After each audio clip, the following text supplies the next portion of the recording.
बिस्मिल्लाहिर्रहमानिर्रहीम। जनाब, स्टोरी एक ही शेयर करनी है, इंतहाई अहम स्टोरी है। और स्टोरी ये है कि क्या ये कप्तान साहब ने जनरल बाजवा साहब को खुली धमकी लगाई है कि इस सिलसिले में बात करनी है भाई, बहुत ही इम्पॉर्टेंट। और वही जो तनाज़ा चला आ रहा, अब तो वो ज़रा भी मान रहे हैं ना कि जी वो तनाज़ा है, इससे अगली वीडियो उसी पर होगी, उसकी कंप्लीट डिटेल देंगे कि जी वो तनाज़ा क्या है और वो क्या डिस्प्यूट है। कि आप तो मान गए हैं ना कि कप्तान और कंट्रोल टावर एक पेज पर नहीं रहे, वो तो हो गया है। अब उसमें कल सीरत कॉन्फ्रेंस थी। सीरत कॉन्फ्रेंस में ख़ान साहब ने लंबी चौड़ी तकरीर की। वो आपको पता है, जैसे ही तकरीर मैं आम तौर पे कहा करता हूँ कि जी एक वज़ीर-ए-आज़म अगली दफ़ा परफॉर्मेंस के लिए मुंतख़ब कर लें और एक तकरीरों के लिए मुंतख़ब कर लें, ठीक है ना, जो सिर्फ़ इधर उधर तकरीरें करे। मतलब अब मेरे दोस्त हैं, कुछ मेरे व्यूवर्स जो है ना, वो फिर कहेंगे कि नकवी साहब आप ये क्या कहते हैं कि फिर तकरीरें करें और फिर पुठी सीधी मारें मुल्क के अंदर भी और मुल्क के बाहर भी। लेकिन खैर, कल तकरीर कर रहे थे तो बच्चे मुझे कह रहे थे कि अबू भाई प्राइम मिनिस्टर साहब पहले प्रोफेसर तो नहीं रहे, लेक्चर तो नहीं देते थे। मैंने कहा बस सर कुछ ऐसे ही। मैंने कहा बेटा इस तरह की कोई बात है तो बात ये है कि वो खैर शुरू होते हैं तो वो लेक्चर तो अब मतलब मैं आपको बताऊं ना कि वो इतनी मासूमियत और इतनी सादगी के साथ बताते हैं। और मैं कुर्बान जाऊं कौम यूथ के फ़हम व फरासत पर कि वो उतनी ही सादगी और मासूमियत से आगे सारी कुछ बातें मान जाते हैं। सर आप ये जब आप इस तरह का दुख का इजहार फरमाते थे ना कि जी वो माफिया खा गया, वो ये चढ़ गया, कल तो उन्होंने खैर वाज़े ही कह दिया ना कि जी करप्शन जो है ना और ये सारी चीज़ें, ये हुकूमत कोई नहीं रोक सकती जब तक मुआशरा न रोके। तो ये चीज़ें आप जब हमदर्दी किया करते थे ना अपोजिशन के ज़माने में, उस वक़्त ये आपकी हमदर्दी चल जाती थी। अब मैं हमदर्दी करूँ ना, मेरी हमदर्दी चलेगी, कोई अपोजिशन का दूसरा, कोई सहाफ़ी दूसरे, कोई तजियाकार, कोई आवाम, क्योंकि वो तो बेबस है ना, उनके हाथ में तो है कुछ नहीं। जब एक मुल्क का चीफ़ एग्जेक्टिव कह रहा हो कि भाई हम क्या करें, ठीक है ना, अकेली हुकूमत क्या करे, तो फिर तो इसका मतलब ये है कि आप सर वो छोड़ के माज़रत के साथ चले जाएं ना। फिर कोई और आए, फिर अगर वो कहेगा कि हम अकेले क्या करें तो फिर इसका मतलब है कि हम उसकी वाट लगाएंगे ना, उस पर तनकीद करेंगे ना। अब ये थोड़ी है कि आप हुकूमत में भी बैठे हों, वज़ीर-ए-आज़म साहब भी हों, आप chief executive of the country हों, हुकूमत आपकी हो, सब कुछ आप एक तरह से कहते हैं जी इतने पावरफुल कि जनाब वो किसी को एक को जेल में डाल रहे हैं, दूसरे को जेल में डाल रहे हैं। सर बात ये है कि अगर इसी तरह ही सारी सूरत हाल वो करनी है तो डेफिनेटली फिर तो आप ख़ुद बताएं, अगर हुकूमत ही इतनी बेबस है, अगर वज़ीर-ए-आज़म साहब ही इतने बेबस हैं,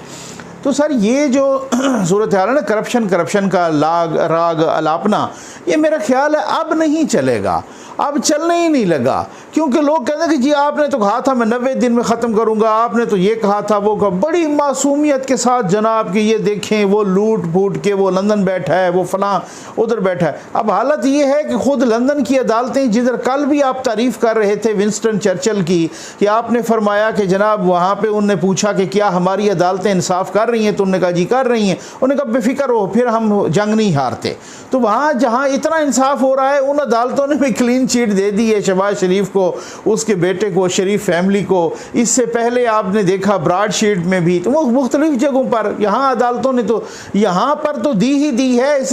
तो वैसे ही सज़ा हो गई। उसमें तो लिखा हुआ है फैसलों में कि उनके ख़िलाफ़ करप्शन सबूत साबित नहीं हो सकी। तो आपने बड़ी मासूमियत के साथ जो है ना, आ जाएँ जनाब उस बड़ी अहम बात पर, आपको भी इंतज़ार होगा। और वो अहम बात क्या है, अक्सर व बेशतर ना वज़ीर-ए-आज़म साहब पहले भी कई दफ़ा कह चुके हैं और पहले भी इसको मुतअद्दिद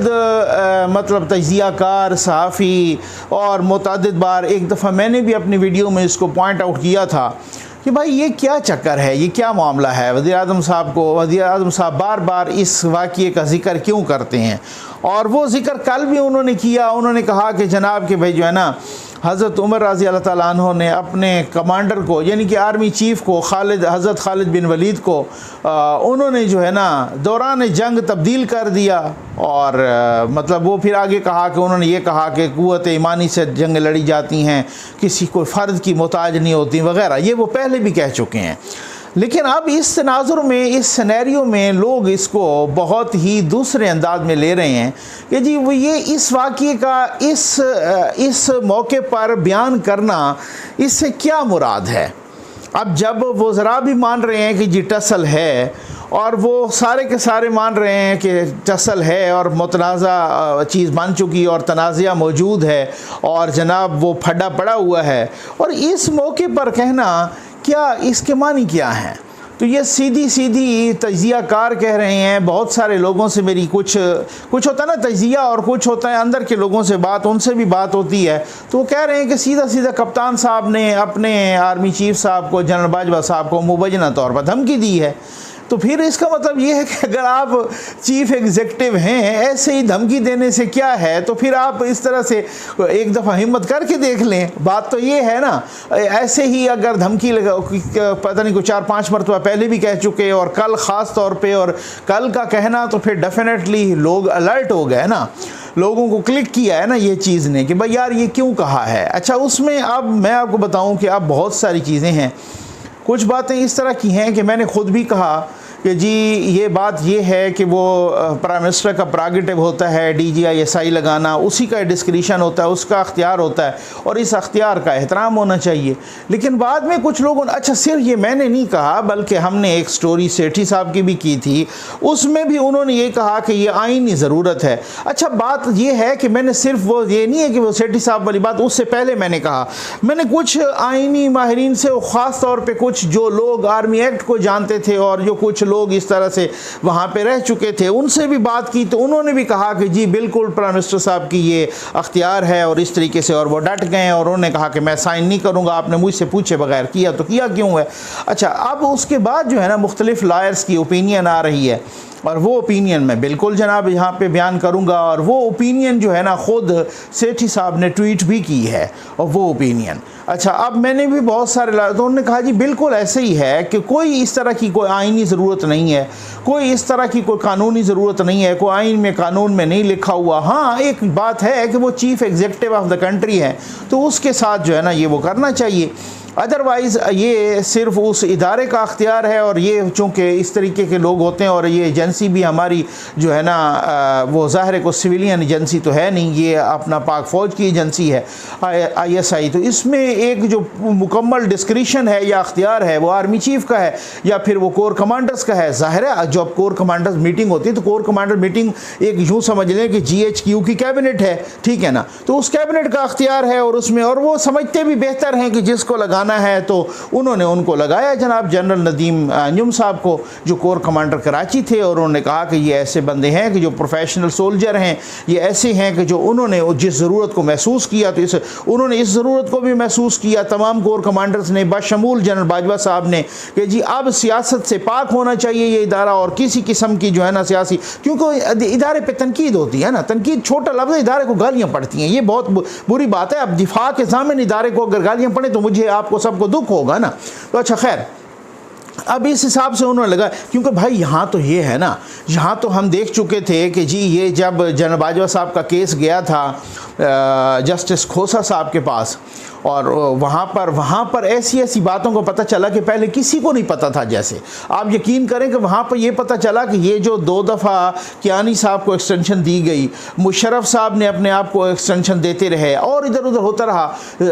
अपना जनरल ज़िया साहब ने एमी ठोक दी एक्सटेंशनें। तो बात ये है कि ये तो इसका तो कोई आइन में, कानून में कोई जवाज़ ही नहीं है। उसका बाद में फिर वो आर्मी एक्ट को, और बाद में कुछ तब्दीलियाँ करनी पड़ी, और बाद में तो सुप्रीम को, खैर वो अभी तक भी केस वो उसी तरह से पड़ा है, तो वो मतलब वो आइन में तो अभी तक भी जो है ना वो अमेंडमेंट नहीं हो पाई। तो बाद में ये पता चला कि अच्छा ये है कि ऐसे ही वो एग्जीक्यूटिव ऑर्डर के तहत जो है ना मतलब वो दिया जाती रही, वो तो अब ये इसी तरह से चीज़ें चलती हैं। तो हमने भी उसी तरीके से, अच्छा सिर्फ ये नहीं है कि मैंने, चूँकि मैं ख़ुद भी लॉ का तालिब इल्म हूँ और मैं ख़ुद भी लॉ ग्रेजुएट हूँ, मैंने कानून पढ़ा हुआ है, आइन भी पढ़ा हुआ है, अल्हम्दुलिल्लाह हम आइन को बार बार दोहराते भी रहते हैं। लेकिन अब मसला ये है कि उसमें वो फिर बाकी भी चीज़ें इस तरह से देखते रहते हैं with the passage of time. मैंने फिर जो कंसर्न लोग थे उनसे भी पता किया था, उन्होंने मुझे यही कहा था कि जी उनका अख्तियार है। अब ये बाद में जब ये बहस चली तो फिर अब उसके बाद जब बहस चलती है तो फिर माइन्यूटली चीज़ों को देखा जाता है, फिर वो जो चीज़ों को माइन्यूटली देखते हैं, फिर वो जो आइन को कंगालते हैं,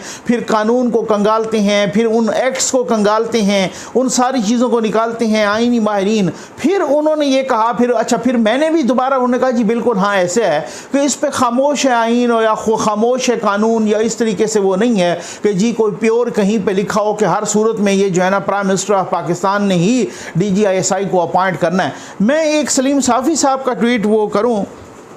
कुछ देर पहले जो है ना उन्होंने एक ट्वीट भी की, और सलीम साफ़ी साहब उन्होंने, क्योंकि ये ट्वीट है ख़बर से मुतल्लिक, ये उनके पास जैसे अंदर की खबर हो ना, उन्होंने कहा कि जिनकी बुनियाद पर ये अड़े हुए हैं साहब, यानी प्राइम मिनिस्टर साहब की तरफ इशारा था, जिनकी बुनियाद पे जनाब ये, तो वो तो ख़ुद नहीं वहाँ पे रहना चाहते, वहाँ पे जनरल फैज़ साहब वो तो ख़ुद नहीं वहाँ रहना चाहते, और वो तो ख़ुद वही इदारे के साथ खड़े हैं, और वो तो ख़ुद जनाब उनका ट्रांसफ़र हुआ है तो वो ख़ुद जो है ना अपनी मुकर्रर तारीख़ पर वहीं पर ज्वाइनिंग दे रहे हैं कोर कमांडर पेशावर के तौर पे। तो खान साहब क्यों? अच्छा मुझे एक बात जो है ना बहुत ही, खान साहब हमेशा ही नवाज शरीफ साहब पे तनकीद करते थे कि जी आप अंपायर को साथ मिला के खेलते हैं।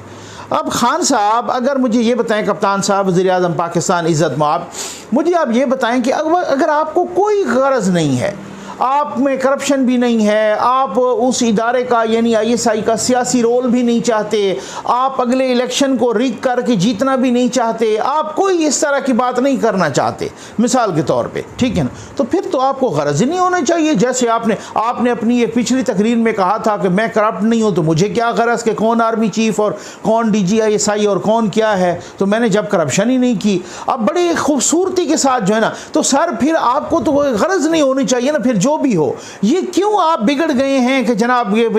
फिर जो है ना, फिर उसके बाद आप कंट्रोल भी हो गए हैं, फिर उसके बाद ये भी है कि जी बस ठीक है वो साइन हो जाएंगे, और कुछ लोगों ने तो कह भी दिया है कि जी साइन तो हो गए हैं, और एक वाज़े पैगाम आ गया कथारसिस अब आप तकरीरों में कर रहे हैं कि हज़रत उमर रज़ी अल्लाह ताला अन्हो ने हज़रत खालिद बिन वलीद को यूं करके तब्दील कर दिया जंग के दौरान, और ये कथारसिस तो कर रहे हैं आप, ये अपनी भड़ास निकाल रहे हैं, ये तो निकालते रहेंगे, लेकिन साइन आपको वो उसी पे करने हैं कि या कर दिए हैं कि जिस पर जो है ना DGISI जनरल नदीम अंजुम साहब को वहाँ पे अपॉइंट कर दिया गया है। और ये फ़ैसला मैंने कहा ना, मैं पहले दिन से कह रहा हूँ कि मैंने अंदर की खबर ली कि ये फ़ैसला सिर्फ़ और सिर्फ जनरल बाजवा साहब का अकेला नहीं,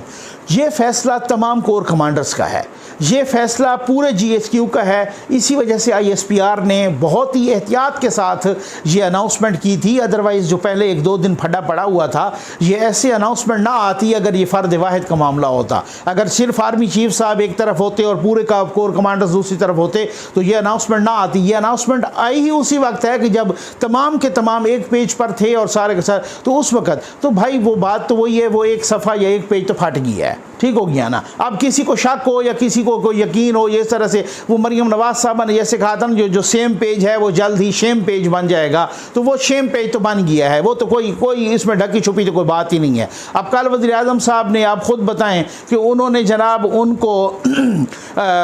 डॉक्टर कदीर साहब की, डॉक्टर अब्दुल कदीर साहब की मोहसिन पाकिस्तान की नमाज जनाजा में शिरकत नहीं की। मेरे कौम यूथ के फ़हम व फरासत वाले लोग कह रहे हैं जनाब वो सिक्योरिटी का इशू था। भाई जॉइंट चीफ साहब स्टाफ कमेटी आए, तमाम वज़रा आए और सिक्योरिटी पर्सनल्स आए और आर्म्ड फोर्सेस के लोग आए, तीनों मुसल्लह अफवाज के आए लोग, उनको सिक्योरिटी का नहीं इशू था, उनके लिए इसका मतलब सिक्योरिटी थी ही नहीं। अच्छा सिक्योरिटी का उन्होंने अलग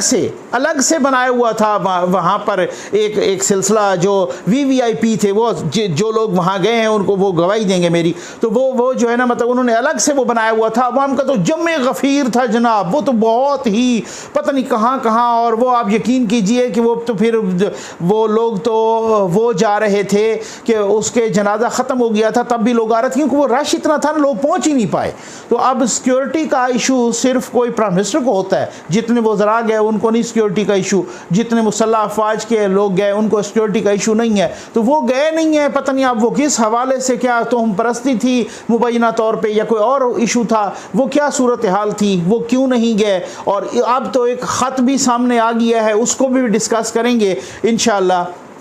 बल्कि इसी में ही कुछ डिस्कस कर रहे हैं। उन्होंने मुराद अली शाह साहब को ख़त लिखा, जो मुराद अली शाह साहब ने एक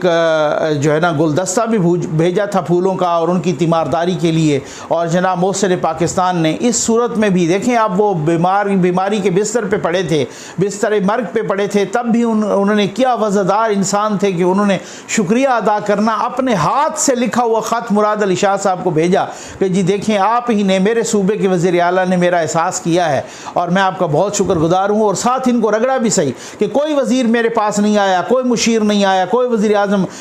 बाकी तीनों सूबों के किसी वज़ीर आला ने कोई हाल नहीं पूछा, और शायद वो तो मेरे मरने की खुशखबरी का इंतज़ार कर रहे हैं। यहाँ तक भी लिखा मोहसिन पाकिस्तान